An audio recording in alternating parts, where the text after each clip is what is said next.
গুনাহ করছেন, আল্লাহর কাছে বলেন, আল্লাহকে বলেন। মানুষকে ফেসবুকে পোস্ট করে আসলে এগুলো জানান দেওয়ার কোনো আল্লাহ পাক যেখানে আপনাকে ক্ষমা করার জন্য অপেক্ষায় আছে, তাহলে আপনি কেন হতাশ? এত হতাশ কেন?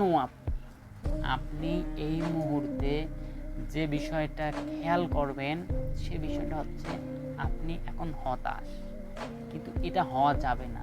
এখন করণীয় কি? অল্প একটু কাজ। কি ভাই?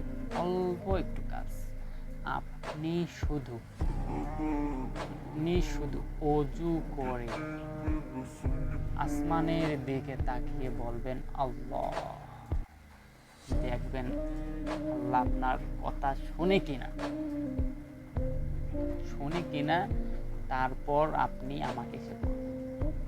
শুধু আপনি বলবেন আল্লাহ। আল্লাহর সাথে কথা বলতে হবে। আপনি যদি আল্লাহকে কিছু না বলেন, আল্লাহ দিবে? আপনার পরিবারে যখন আপনি আপনার বাবাকে বলেন, বাবা দেয় কিনা? দেয়। তেমনি আল্লাহ পাক আমাদের সৃষ্টিকর্তা। আপনি বলবেন ভাই, আপনি বলবেন, দেখেন আল্লাহ পাক আপনাকে দেয় কিনা। অবশ্যই দিবেন ইনশাআল্লাহ।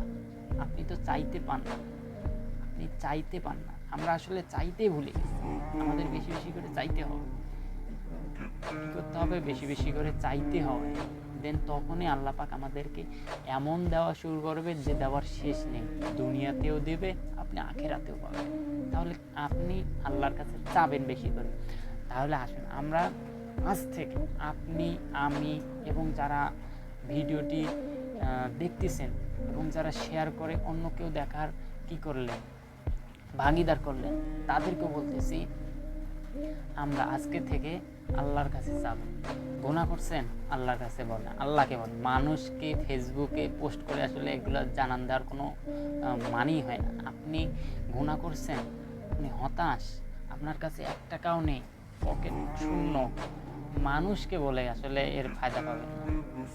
আপনি কোনো একটা চিন্তা আছেন, দুশ্চিন্তা আছেন, আপনি আল্লাহকে বলেন, একান্তই আল্লাহকে বলেন। ফেসবুকে পোস্ট করে মানুষকে বলবেন আমি অভাবগ্রস্ত, আমি হতাশ, আমার দ্বারা কিছু হচ্ছে না, পকেটে টাকা নেই, কেউ দাম দিচ্ছে না, মানে এই ধরনের আসলে কথা যখন আপনি বলবেন, মানুষ হাসবে, একটু আপনার কষ্টের সাথে ভাগিদার হবে। দেন তখন পাশে মানে পিছনে গিয়ে আপনাকে বলবে, হাসবে আপনাকে, আপনার আচরণ, আপনার কথা বলায় হাসবে। তাতে ভাই কি হল? মানুষকে আপনি বলবেন, তাহলে হতাশা আর বাড়বে। আপনি বললে আল্লাহকে বলেন।